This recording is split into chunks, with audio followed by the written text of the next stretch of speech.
give you guys the breakdown on what is fascism, because hear a lot of people say and talk about Trump is a fascist, this, that, and the third. And you see it in the media too. They always equate him with fascism. My position is fascism is not anything uniquely Donald Trump. It is very much so American fascism. When people say Trump is a fascist, they are liberal democratic shills who do not care for America, who focus more so on a globalist structure. Now, people, individuals, those who vote, not so much. I'm not talking about you, people who are not politically astute. What I'm talking about is those who control the media, the news networks. Because I wanted to get this information 1 second. Uh,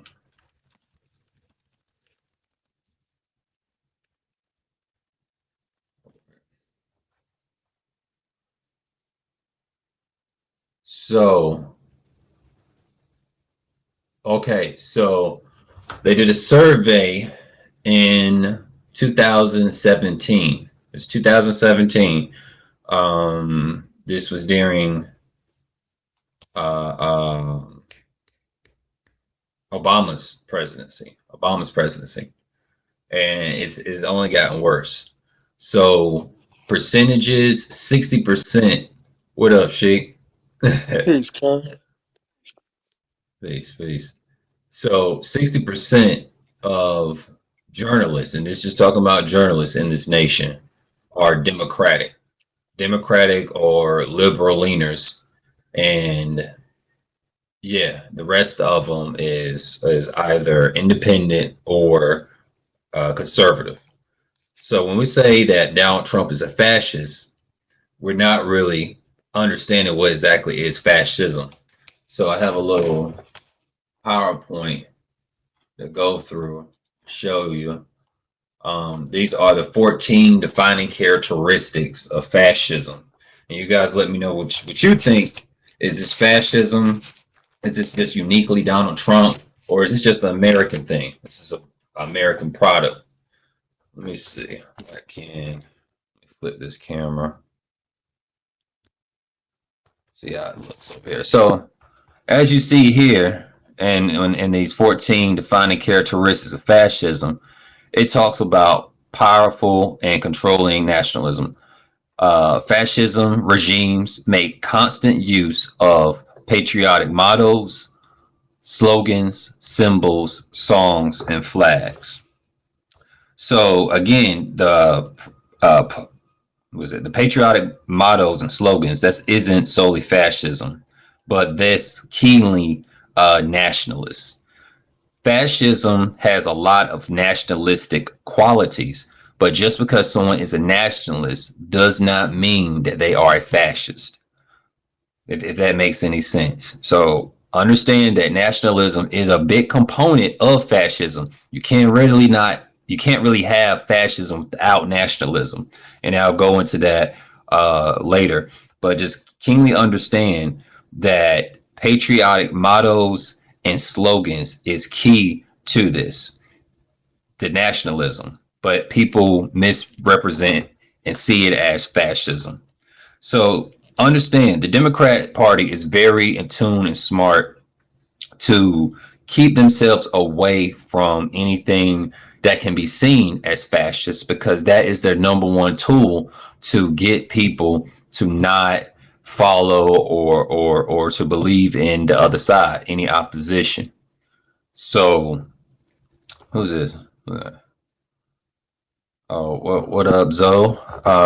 So let me see. Democrats refrain greatly from voicing nation first policies due to it being a great vehicle to wedge them between them and their adversaries, the Republicans, to draw a stronger connection to fascism. So understand that to be a Democrat or a liberal in this political system, we do not, the Democrats or liberals will not engage in being America first. So reason why you never hear them say anything about America first or talking about our own or taking care of American US citizens is because they lose that vehicle, that tool to distance themselves and um, to shut down the Republican Party or any conservative. You're automatically seen as racist, and this is why a lot of people don't like to be a part of the Republican Party or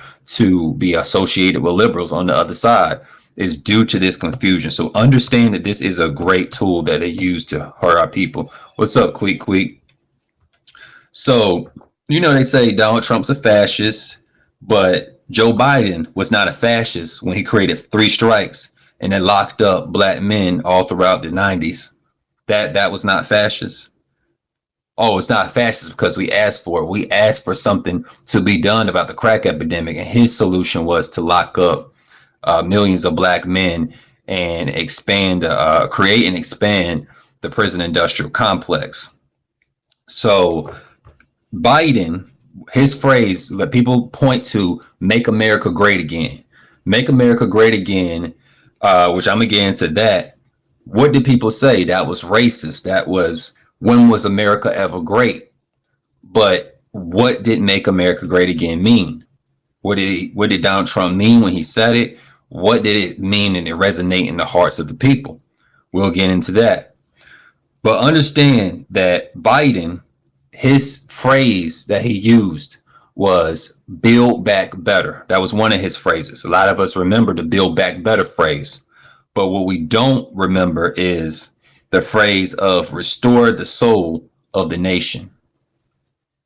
That was his secondary term or slogan or motto was "restore the soul of the nation." What did he mean by restoring the soul of the nation? We can make the same case for this statement as we could for "Make America Great Again."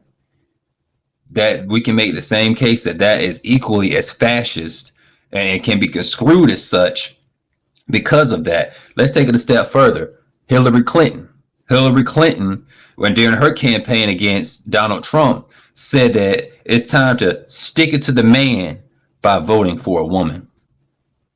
Stick it to the man by voting for a woman, which implies a sexist nature, does it not?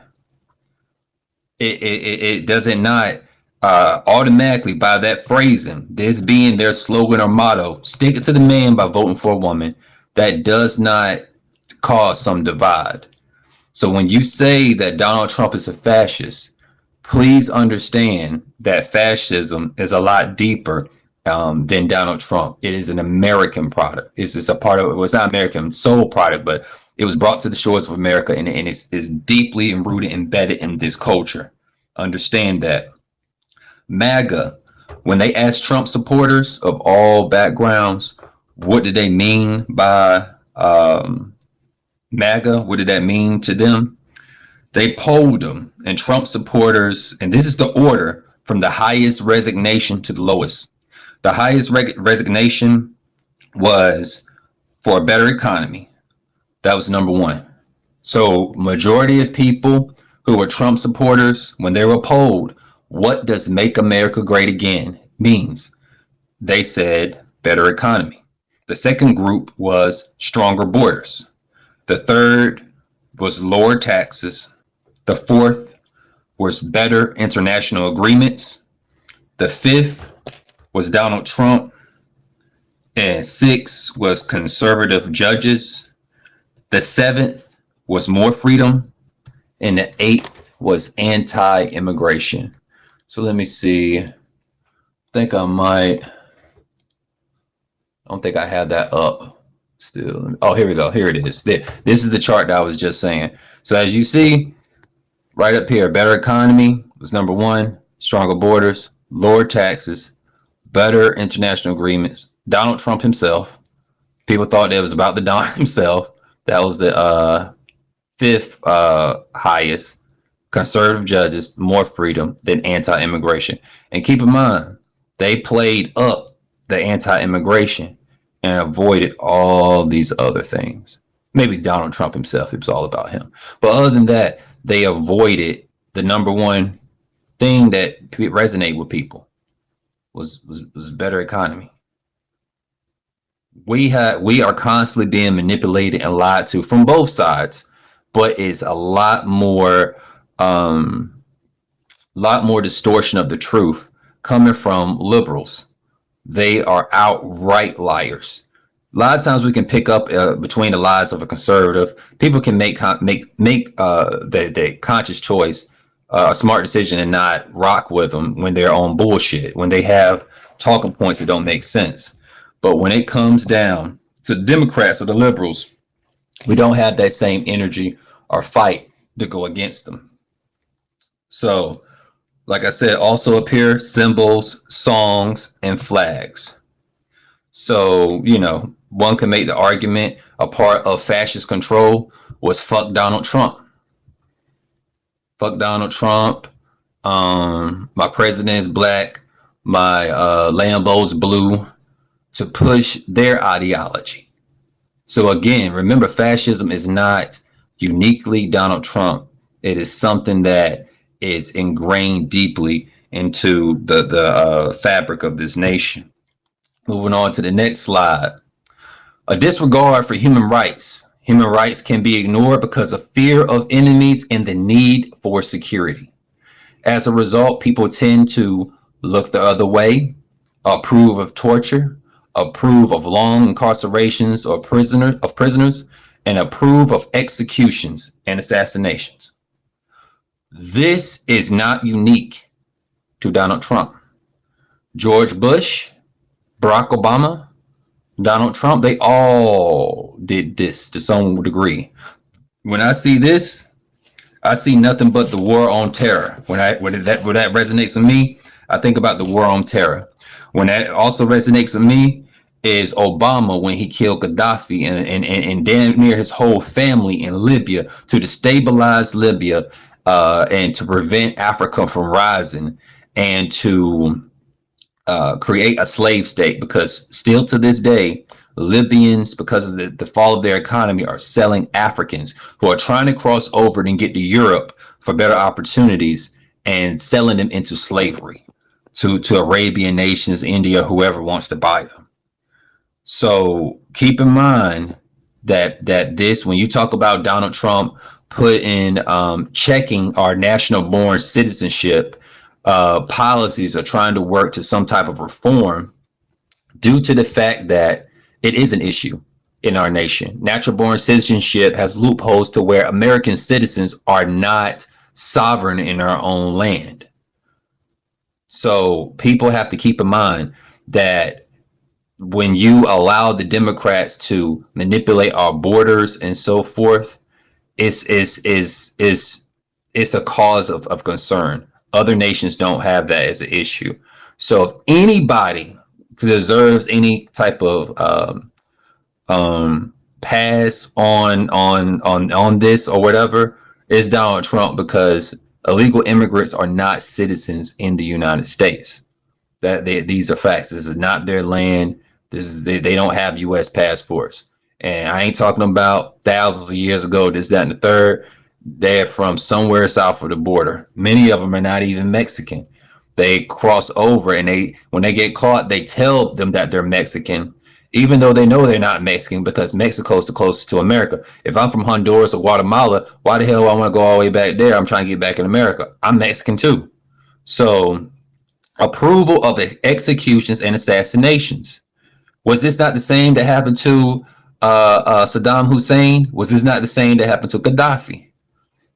We have to understand that this country is fascist. It lies to its people greatly, and so we must train and teach our people to be more politically astute to understand what's going on. What? Give me 1 second. Let me. Where are we at?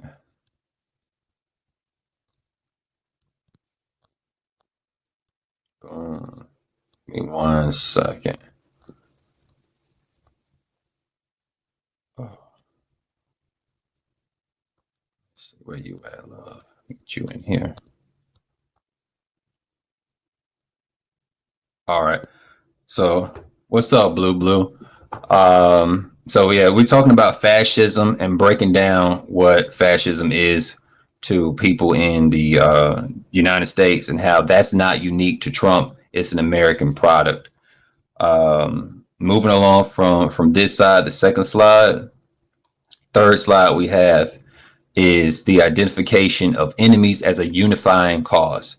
People are rallying into a unifying patriotic frenzy over the need to eliminate a perceived common enemy, whether it be racial, ethnic, or religious minorities, liberals, communists, socialists, and terrorists. Now, for this is the closest I can get to say this is like a more so Republican or part of Donald Trump's um, administration. So in this regard, this right here, I can kind of give some weight to it. But again, we have to understand that when Donald Trump was talking about shithole nations, they're sending their worst. He was not the best person to say this, and he's not a politically savvy person to understand what he was saying, the gravity of it. But what he meant was, and what he showed in his actions with the policies of outlawing Arabian nations from coming here or having greater checks for people to come over here. What he meant was because of the countries where that have been bombing Europe as well as here, they had a high concentration of nations that we were already hostile towards us. Like if you were going to fly to those nations, they were like cold yellow or whatever it is. They already had them on a airplane list, on the flight list as like you might not should go there. And also, a lot of these nations are still to this day areas where you're high risk of women disappearing, who come from the West. So let's not act like that any of that shit was new. And on Latin America, the only reason why that applied to Latin America, and he said they're not sending their best because they can cross a border. America is, as people say, the richest of the rich. Is not that for Black Americans who are third class citizens in our own fucking country. So understand that when you make these asinine comments and say that immigrants built this nation, it's highly disrespectful, ignorant, and Real disingenuous if you shit. say you are an Real. ally to Black people. So we have to understand that when he said this about Latin America, they can cross the border. Ethiopians, when you see an Ethiopian, they tend to come from the Askana tribe, the richest, most powerful people in Ethiopia. When you see a Nigerian, they tend to be Yoruba, the most powerful people in Nigeria. When you see a Spaniard, they will have a last name like Zapata, which is one of the most powerful people in Spain. You see an Indian, they're going to be more likely a part of the Brahmin class. They are going to be most astute, most powerful people in India. And they're here in mass in the United States, competing for the same resources that we are, that our ancestors bled and died for us, not for them. So we have to keep that in mind when we do this, when we have these discussions. Now, this is something too that again the Democrats push on to the Republicans, but again, and I give this more so to the Republican side, but at the same time, they still believe in supremacy of the military. Because when they downsize the military, they don't downsize it by much. You know, it's just the only thing that we know that's more or less a guarantee that when they have a Republican in office, that is going to increase the budget. If you have any family members or know anybody who has served in the military, you ask them which who do they prefer, Democrat, Republican. They overwhelmingly say they prefer Republican because they always get a bonus or a boost in their pay grade. So the military is given a disproportionate amount of government funding. Soldiers in military service are glamorized. So it being glamorized, that's an American thing. It's not that when the Republicans are in office, we start seeing more Army, Navy commercials. That runs on autopilot. That's something that's uniquely American. So, but the funding that is more so unique to Republicans. They still fund it overwhelmingly because that's a great way to guarantee jobs to get people in the military. And a lot of people have family who serve or they serve themselves or are interested in serving. So it helps them build their numbers and their voting base.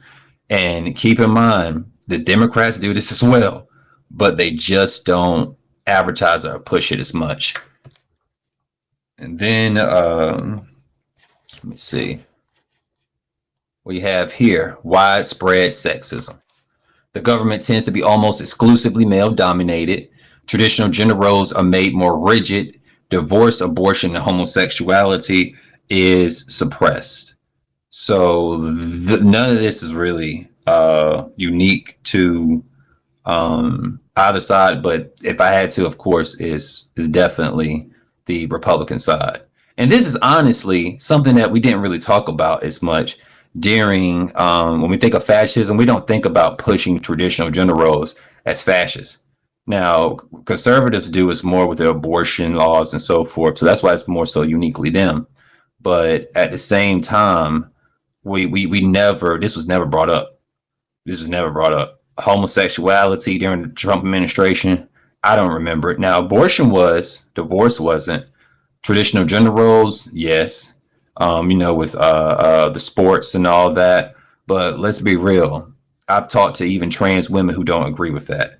So that's something that America needs to, or people just need to have more honest conversations, because you'll find out people have more in common and think the same way that you do on certain issues than they're against. A lot of this stuff is propaganda pushed by either side, the Democrats or the Republicans, to better their own initiative and agenda. This is a big one. Control mass media. The media is directly or indirectly controlled by the government. Censorship is very common.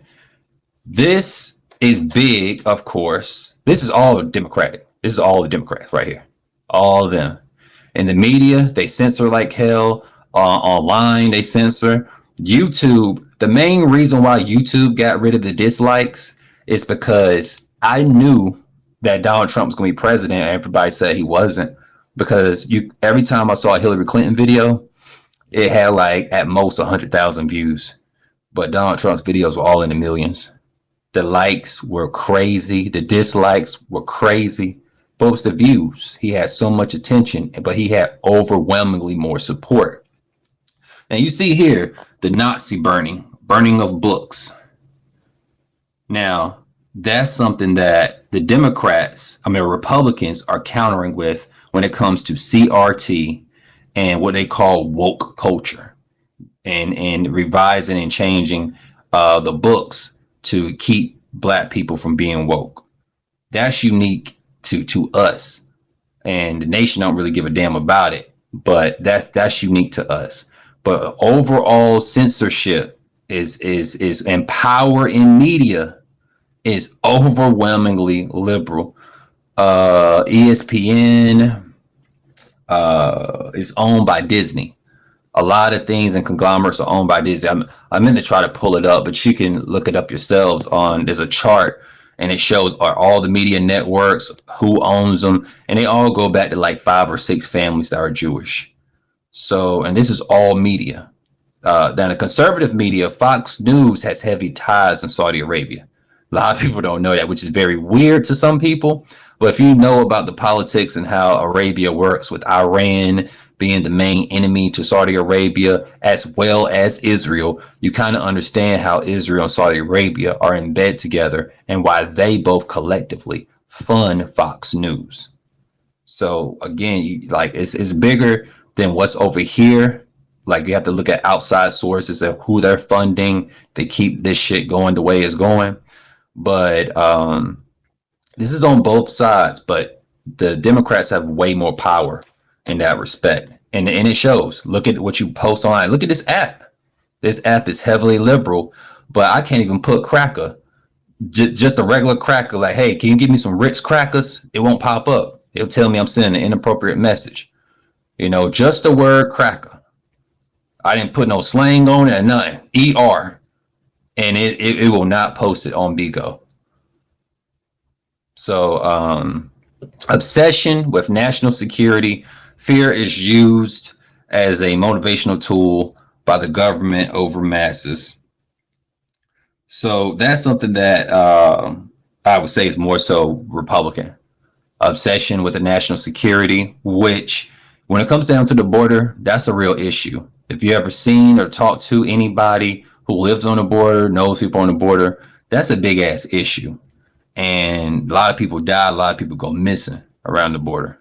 A lot of drugs are brought in from the border. A lot of people don't know El Chapo's organization and all that. The Sinaloas, and not so much the Sinaloas, because they are right off the coast of California. That's how they really move in their drugs. But for El Chapo, his main base and hub for selling drugs was in Chicago. Chicago is right in the middle of the nation, and you can sell it through the east, west, north, south. It's a great spot to distribute drugs all throughout the nation, just from Chicago.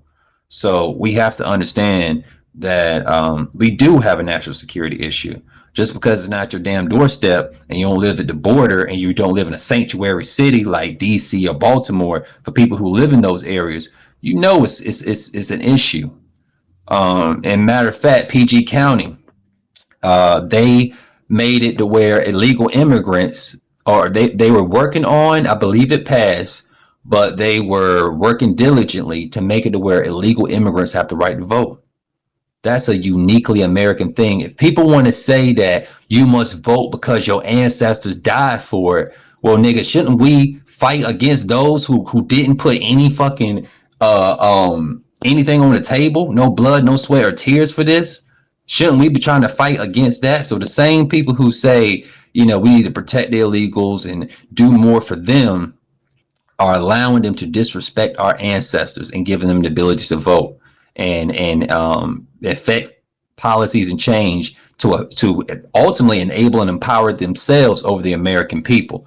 And if you look out west, if you just Google the term Blacksit, you see black folks are catching hell over there in California and Arizona. There's a video on TikTok of people pulling up to a Taco Bell, brothers and sisters, and they already knew they were on bullshit, so they had the cameras ready, and they asked them, "Yo, order me this. I want that." They said, "We can't take your order. You don't speak Spanish." And I've seen other videos. Black people can't get jobs because they came in numbers, and law trumps policy. Law always trumps policy, but because these people are the black and brown connection and all this other bullshit that the liberals, the Democrats push onto our people, we are unable to put effort and energy in showing that this is a problem. It's always about the white man this, the white man that. These people are pushing black people out of California. They love to try to talk about the Crips and Bloods and shit like that in California. But did you know majority of people who are locked up in prison committing crimes in California or out west is Hispanic?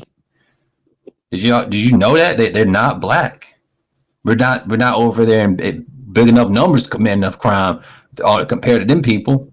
Not to demonize them, because there are some good people of all backgrounds and shades, but this is a fact that they're pushing black people out and black people are catching hell. The number one homeless population in California on Skid Row is black men. And black women is numbers is increasing. And thanks to Kamala Harris, the DA of San Francisco, her truancy laws locked up so many black women for their children missing school. A lot of them, middle schoolers and teenagers, like a lot of kids do, they miss school, they, monkey around wherever they're doing, the case may be, and they got their moms caught up and their moms got locked up. They didn't have fathers. So what happened to those kids? There's a video of them asking Kamala about this. And the same way she be cackling and laughing about everything else, she did the exact same thing, laughing about locking these black women up. And basically, more or less, like, you don't do the crime. Don't, if you can't take care of your kids, don't do the time, type of shit. She is a foul, evil woman, and that should have never been to see the power that she's in. And also, staying on her, downtown Willie Brown, he didn't approve of her. He brought her into politics, and he said she won't shit. Her own father said that he wouldn't vote for her. but somehow they got Black America convinced that she was a Black woman and she's the product of a mulatto Jamaican father and a Brahmin Indian woman. So let that marinate. So let's see what's next up here. And again, this is just an American thing on both sides, American product. Religion and government are intertwined. Governments use the most common religion in the nation as a tool to manipulate public opinion, i.e., them white nationalist groups that try to, or still are trying to turn public schools into charter schools and force people to pay for their children's education in mass because they public school system makes no money. Public school system does not make sense in a capitalistic world. And again, this is why I say Black people, we must focus on reparations, get our bag and handle our own shit, because these people have nothing good in their society for us. The religious messages and terminology are common from government leaders. And this is something that both sides do, but to different degrees. But if I had to say, this is more so uniquely Republican, because it's a voter block, it's a base. We're building a voter block. No reparations, no vote. So somebody's going to come and answer that call. They're going to want those votes because everything's about self-interest, self-preservation. They're going to want those votes to get into office or to beat their political rivals. So we must tell them no reparations, no vote, whether they like us, they hate us, or so forth and so on. They're going to give it to us just to beat their opponent. So we have to understand that reparations is not just possible. It's going to happen, but we must have ourselves be on code to understand what's going on with it, because what they're doing now is Africans, outside groups, they're ruining it for us. And who's pushing that? The liberals. The liberals say, okay, cool, yeah, reparations, yeah. What about all Black people? All Black people deserve something from the United States. We're talking specifically antebellum slavery in the United States. We're not talking about all Black people suffered around the world. That is true. That's a fact. But they weren't affected by the United States. They were affected by France. They were slave and colonized by Germany, Belgium, and so forth. It wasn't the United States. The United States has a unique obligation to those who suffered and toiled the soils for cotton, tobacco, cotton, and all these other resources in America to Black Americans. Is to no other group. Here we go. And this is something, again, that is not unique to either party. Trump didn't do this. This is an American product. Corporate power is protected. Mutually beneficial business and government relationship. So it was Obama who bailed out the corporations. And then when they shitted on the money and he went in and removed some people or whatever, them corporations still stay in power. From kickbacks and all that. Yeah, he took them out of power. But how did they allow these people get in power? They have family. Some of them, they actually just pushed them to the side because they couldn't fully get them out because they were too ingrained in the company, and they were still receiving kickbacks. And honestly, Obama pretty much gave them a vacation. What could he have said to the person who was a part of the line and bloodline of these corporations, and he ousted them and put government people in during the '08 recession for General Motors, all these banks and so forth? What did he do? And he looked out for them. Keep in mind, the number one donators and contributors to Barack Obama's campaign was Goldman Sachs. When Obama left office, he received he's one of the highest paid public speakers. He's at least like 100K to get Obama to come in and do a speech. And what was the first thing he did? He was going on tour. Why was this nigga on tour like he was Kobe or something, like having a retirement tour? He went on tour trips, traveling the world and around businessmen and bankers and so forth, and they were cutting him checks because they was like, you get us now, we'll pay you back later. Keep in mind, you would not know about Elon Musk or Tesla if it was not for Barack Obama. If it was not for Barack Obama, because if you remember, we had the Leaf, it was Toyota as well as um, Honda. They had the Leaf, and I can't remember the other car, but foreign investment electric cars were running rampant. They were a lot more affordable than Teslas, which they kind of still are if they still made them. Obama crushed that because he made a deal with Tesla, a corporate business deal that now he's still profiting from. And look at him today, Elon Musk. He bought Twitter, SpaceX, all that. None of that could have been done without Obama. And what did Obama say was his advice to Black America, Black men? He said invest in technology because that's what he did.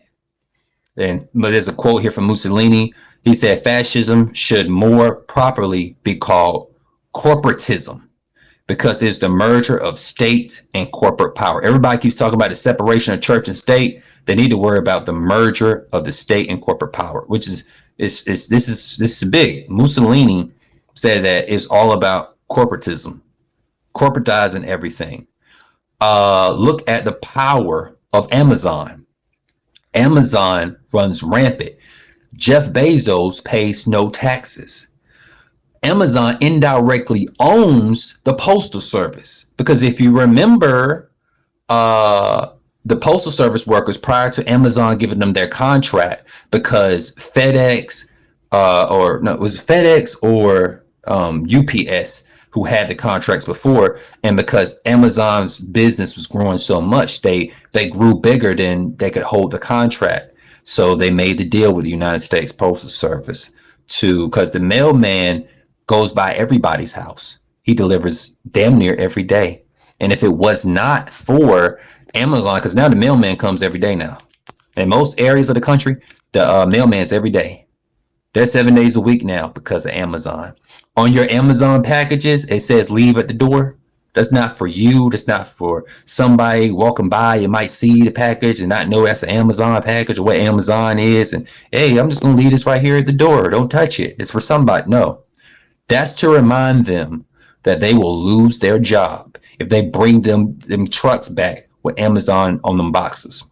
That's why they say expect your mail late, like your bill, mail, and all that. Expect that to run a little later during holiday times. They don't tell you really why, but it's because of Amazon. Amazon is powerful, and that's why it's ingratiated itself so much to where they indirectly own the postal service. You cannot buy any government entity. There's a law for that, federal law, where you cannot buy any government entity. He's indirectly done that, and nobody's checking it. Now the Democrats or Republicans, and again, this is American thing, not unique to Trump. So when people say Trump's a fascist, we need to give people a lesson on what fascism is, because you sound like you give a fuck about fascism, but the proof and evidence is that you really don't. You just want to sound smart. Labor power is suppressed. Labor unions are seen as a huge threat to a fascist government. Labor unions are either severely suppressed or are eliminated entirely. Both sides do this. Again, that's nothing new. Neither side is for union. Now you do see it more so in liberal areas that they show more support for unions. But if you look at the history of those unions, those people fought like hell.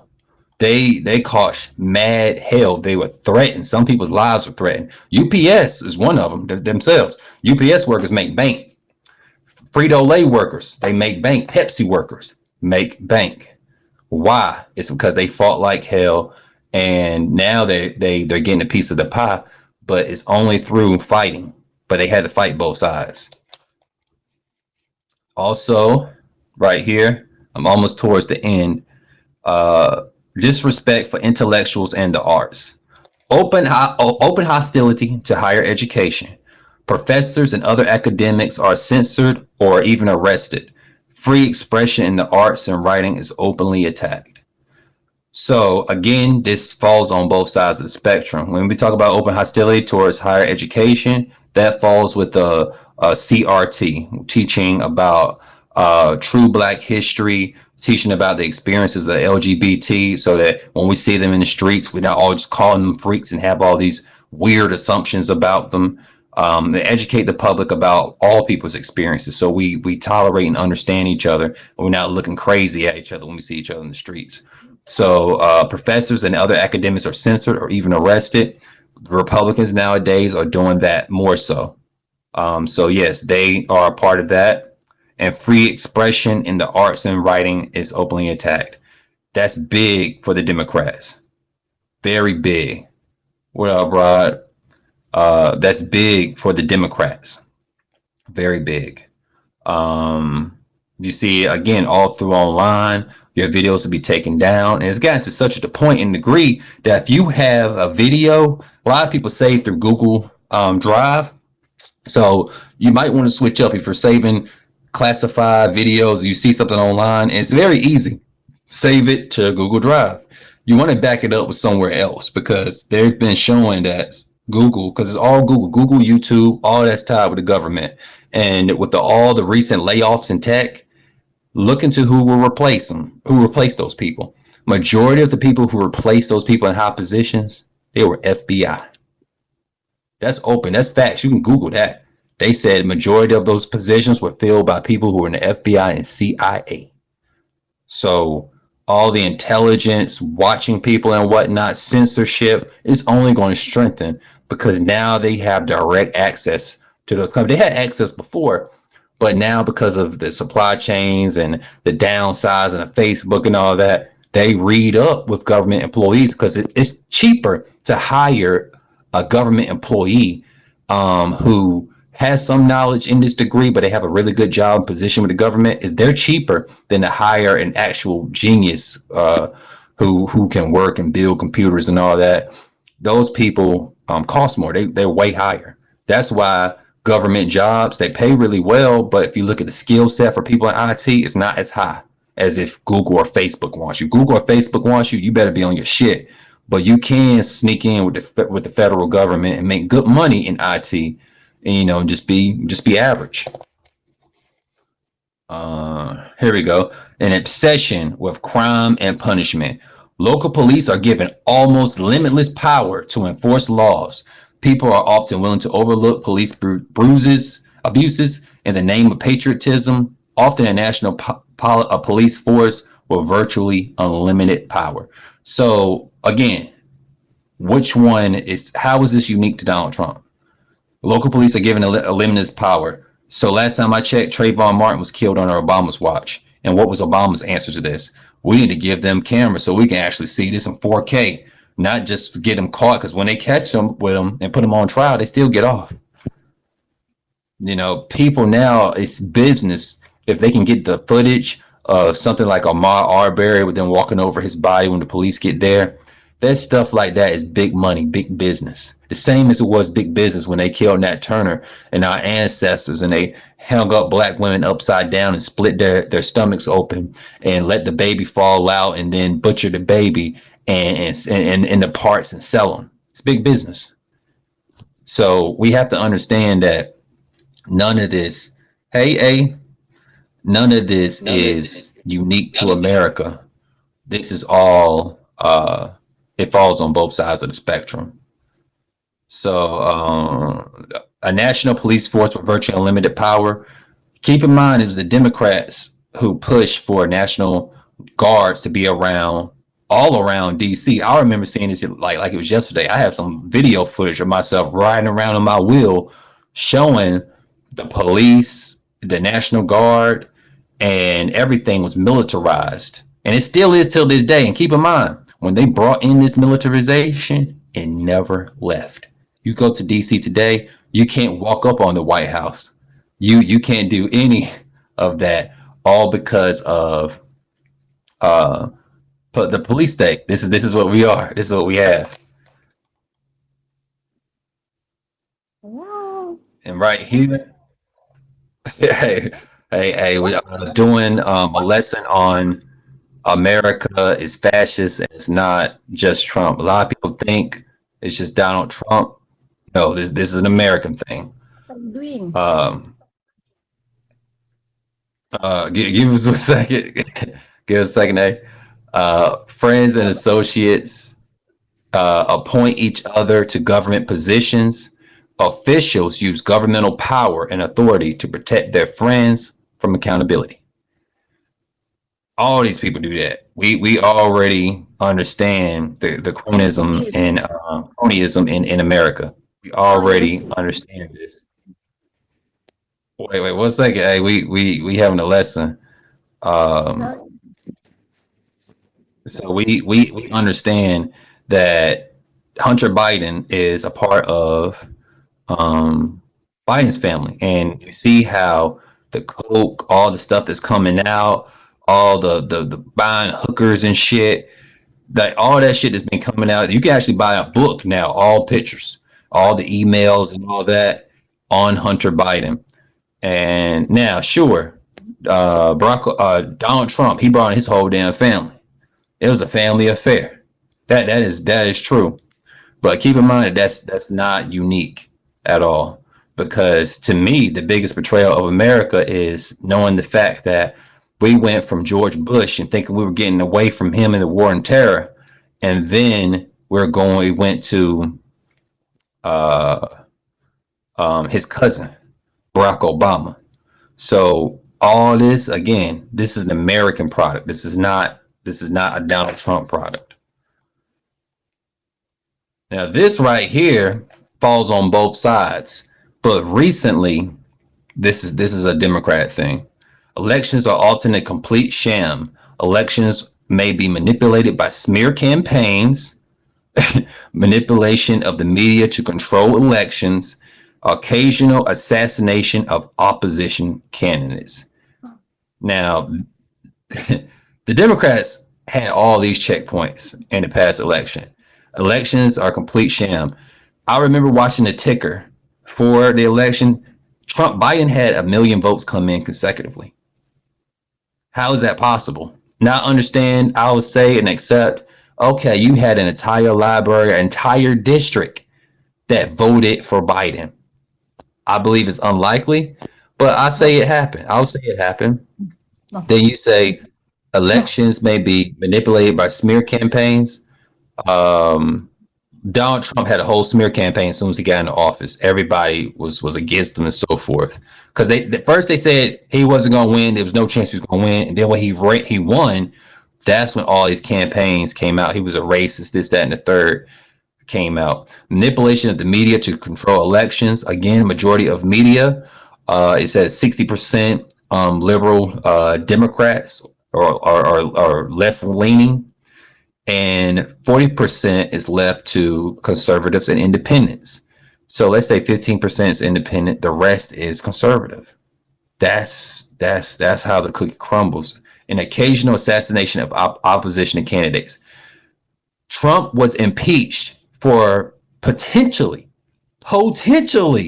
doing this to Biden by investigating his actions in Russia.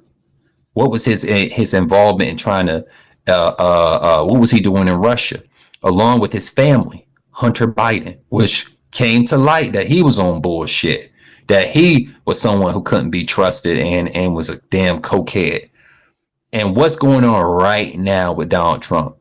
The judge for the overall case of him stealing or taking out government documents out of the White House and taking it to his personal home, that judge said we're going to handle this after the election. So what did the Democrats say and do? They now have all those states like Philadelphia, Georgia, where they were recounting votes. They're now filing lawsuits against Donald Trump to tie him up into more legal issues, to where, okay, the big judges ain't going to do it. Let's try to get each state to go to war with Donald Trump to keep him out of the running. So keep in mind, if you really want to talk about fascism, if you really want to know the facts, the Democrats have a lot more power. Both sides of fascists, that fascist elements, but the damn Democrats do a way better job at it. Let's talk about the kings of fascism. Let's not go to just people who have some elements or just misstep here and there, because him taking paperwork, classified documents out of the White House, are we forgetting that Hillary Clinton had American soldiers killed during Benghazi from her reckless actions and sending classified documents through Yahoo and Gmail and shit, and not classified, not actual uh uh encrypted emails?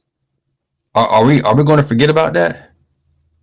So when we talk about fascism, let's keep in mind that MAGA, Make America Great Again, it mainly meant a better economy. That was the number one resonating fact that people had with it. And again, let me go back to that slide that shows it right here. What MAGA means to Trump voters. The number one was better economy, then stronger borders, lower taxes, better international agreements, Donald Trump himself, conservative judges, more freedom than anti-immigration. So keep in mind that this is all manipulation. We must have these conversations with people to understand them and tell them how we feel, and so they can understand us. We have to stop allowing the media to give us false narratives. But I understand it's tough because they come from different angles. And like in the words of Malcolm X, the Democrats, the Republicans are like a wolf. A wolf, you run up on it, it's gonna let you know if it's friendly or not. It's gonna start growling. It's gonna let you know what's up. But a fox, like the Democrats and what they are, they're shifty. They're gonna come over looking peaceful, like pet me like a cat, and then bite you as soon as you reach for it. So we have to understand the differences in between it and understand that, like I said, um, MAGA, Make America Great Again. People, yeah, it can be construed as when was America ever great? It begs that question. What does that mean, really? But it was the media, the liberal media, who said this was a racist statement. It wasn't Trump's supporters or Trump himself. It was the media, the liberal media, who said this. But can they please explain to us why was Biden's phrasing and slogan restore the soul of the nation? What soul are you trying to restore? He's a Dixiecrat. And if you don't know what Dixiecrat is, it's basically what they call a dino, a Democrat in name only. He's a redneck hick. And same thing with Obama. Obama was a dino. He wasn't a Dixiecrat per se, but he was a dino. He was very conservative. He was not for giving out all this free money and whatnot. But Donald Trump was a rhino, a Republican in name only. He only aligned himself with the Republican Party because the Democrats already had made a decision to go with Hillary. And if we're talking about fascism and rigging elections, was they not rigged when they gave the nomination to Hillary and the popular vote overwhelmingly went to Bernie Sanders? We possibly would have never even had Trump as a president. I really believe Trump probably would have lost the election and we would have never known him as president if the Democrats would have done the right thing, went with what the people wanted, which was Bernie Sanders. I was about to say, hey, love, how you doing? But that's all I really have. I wanted to show you guys. Anybody have any questions? Anything they would like to say? Oh, A's gonna hop down. Now she can say something. She gonna hop down the comments. You wow. Oh, are you good? Ask AGG. Yeah, we're just talking about fascism and how people say that it's a Trump thing because people love to say Trump's a fascist, but it's not just Trump. It's America. America's a fascist nation. We must put blame where it goes and be honest about what's going on. Now, in the grand scheme of things, does any of this matter in totality of what it means in Black America? No, because we need to push our own agenda. We need to focus on our own people. I don't care if it's Donald Trump. I don't care if it's Jesus. What you got for me, Jesus? You for reparations? All right, Jesus, you got to fight this on your own. I ain't got time to be voting for you. I got it. Thank you. Thank you, asking and you. Um, yeah, we gotta do better and understanding this system and the lies that they tell our people. Because I don't have to fight. People gotta understand I might come off like a trumper to people. And Malcolm X talked about this too. I don't have to fight my people on the redneck hick being racist or conservatives who, push these agendas that just pick yourselves up by your bootstraps. I don't fight them so much because they're a minority and a lot of them are very ignorant. Half of them don't even believe what they're saying because they're just trying to gain some type of popularity, some profit from the Republican Party. But with us, though, the Democrats have done such a good job of manipulating our people. We don't see the truth. Thank you, Gigi. How you doing, love? You can hop on if you like, or you just passing through. You always can come up.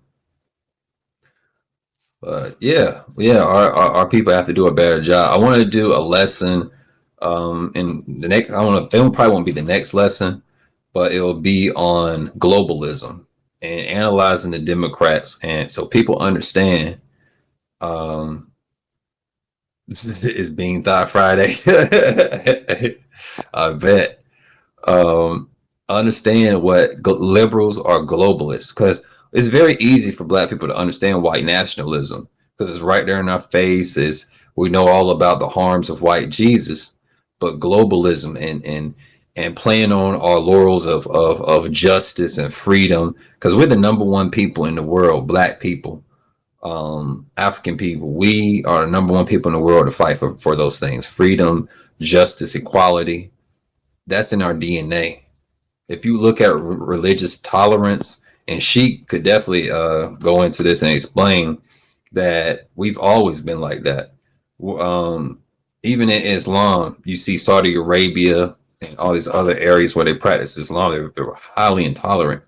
But if you look at the Ghana, Mali, and Songhai kingdoms, that for most of the time, where the monastery was ruled by Moors, they even and keep in mind, Timbuktu was inside of a Moorish kingdom. Timbuktu was northwest Africa. Timbuktu started off as a part of a Moorish nation. They had beef, a war with the Hebrews, and Hebrews took over and they said, "We have the rest of the land to ourselves. Let that be for our brothers." And they still were cool together. They still were one nation. They had those who practiced Doom. They had people who were non-believers. They didn't care. But if you wanted to move closer to the monastery and move up in rank in the society, the people tended to be Moorish. They tended to practice Islam. Um, but that tolerance of we're one people, that comes from us in our bloodline. The closest you can find that in Islam is the Kurds. Like them Indians, them Kurds, they don't play that shit. They're like, we Kurds, we yeah, they Hindus, we're Muslims, but we're brothers at the end of the day. So all you Arabs coming over here talking shit or Chinamen trying to separate us, it's not gonna work.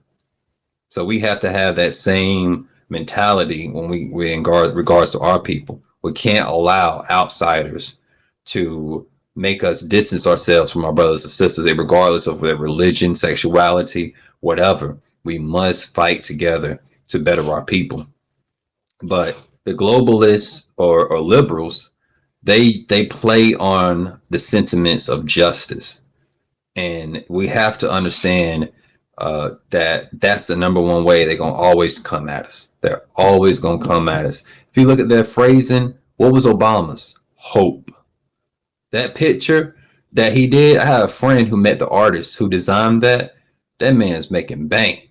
The man who designed that Hope poster. He travels the world. The picture was in a museum. It was crazy, the stuff, that success and everything that came to that man's life. Thank you, Gigi, uh, for creating that Hope poster. What was Kamala Harris's slogan? For the people. Bitch hasn't done anything for the people. She can't even do her damn job and make sure the border is not a crisis. She has only visited the border like 2 or 3 times in her entire run as vice president. That's her main fucking job, and she's not doing it. That's her main job. She's flying all over the world, cackling, going to Essence Fest, telling us what blackness is, and it comes in the morning. It comes in the morning, and all this other. And if you guys haven't seen it, check it out.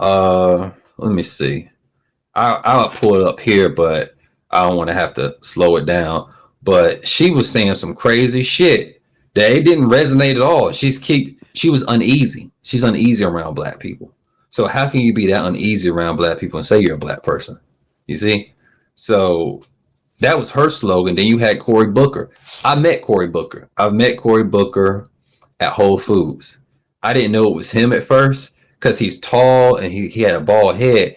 And it's something about when you see somebody in person and they're not like a favorite to you, somebody like a celebrity or something. Like, because if Lamar Odom would have walked in, I'm like, oh shit, that's Lamar Odom. But he was tall, bald head. I'm thinking immediately NBA. I'm like, what team did he play for? Then I started thinking about maybe he was in an interview or TV. And then I remember his Breakfast Club interview came to mind. I was like, this fucking Cory Booker. And the way he moved and everything in there, it was like he understood cameras were on him at all times. People were always watching him. He was very uneasy, but I believe that's something that politicians just do, like the energy they carry. And him and I made eye contact. We looked at each other, and he saw me lingering. Like I stopped. I was looking at what I was looking at. I stopped, and I started looking at him. And I looked back. I was like, who the hell is this dude? He's famous for something. But yeah, it was Cory Booker. And his slogan was "We Rise." And Michelle Obama created Hillary Clinton's slogan. Her slogan was something else. What was her slogan before Michelle Obama did a speech? And then after that speech, they took her shit and ran with it. I'm pretty sure she was mad as hell. Like, bitch, you better give me some pay out of this. Gonna take my shit and run. I know she had to be feeling some type of way. I would. Oh, what did they say? Oh yeah, okay. These were Hillary Clinton slogans for her election with Donald Trump. Hillary for America, boring. Forward together, which is equally boring. Fighting for us. I'm with her. And like I said before, stick it to the man by voting for a woman. So they talk about fascism, separating people and whatnot.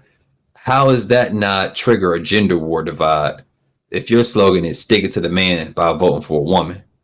Her other slogan she used, she had a ton of them. She had like honestly too many if you ask me. Stronger together, and that's probably why she fucking lost. Stronger together, love Trump's hate, and this is the main one she used that hit Michelle Obama said in the speech, and it resonated with people. When they go low, we go high. And if you remember, that bitch was saying it everywhere she went. When they go low, we go high. I'm like, bitch, you stop saying this shit. I was like, where's Michelle at? She fine. Just like, oh, bite her teeth every time she hear that. And keep in mind, people wanted her to run during Trump's second run. They wanted her to run. And honestly, looking back at it, I wish she would have ran too. I take Michelle Obama's president over this bullshit we have now. If I'm for if now Gavin, if they're gonna go for anybody besides Biden and Kamala, they're gonna throw Gavin Newsom in there, the governor of California, because he resonates a lot with people, and he has been on record saying that he is for reparations for Black America. So if he throws his name in a hat, which I don't know, the Democrats would be smart, in my opinion, to just not run it back with them too and go with Gavin Newsom. But it might be risky because there has never been a time when the country is at war that the president was put out. When we're at war, presidents always go back, stay in office. They always stay in office. And then we got here, yeah. It's crazy. What was I saying? Yeah, they always stay in office, but Michelle would have done really well. Yeah, both sides. Honestly, it's tough to call. We're going to have to see closer towards election who's all available. Well, Bernie, I feel like he has some good ideas. Like I like his idea of, which it really definitely would help out now because banks are just really fucking it up. But switching over the banking system to where you get free banking from the postal service, it will fund the postal service, give them some more money and able to a means to make money and distance themselves from Amazon. So then they can start charging Amazon. The reason why Amazon is running rampant and doing whatever the hell they want is because if they drop the contract and they say, "Oh well, we want to break away from the postal service," they're going to start automatically start laying people off. The reason why they have so many trucks now is because of Amazon. What are they going to do with those trucks? Majority of the business of the postal service is Amazon. They have so much business to where because they was all about learning how that shit worked, how to deliver packages, the logistics. It was all about learning so that they could do it themselves. But Amazon is so big and powerful that they still need the help of them because they're giving out money. I'm pretty sure you guys remember if you had a van, a vehicle that was suitable to deliver Amazon packages, you could be an independent contractor with Amazon. They still doing it. Like and but they have so much business. They taking on independence. Like it's crazy. It's crazy.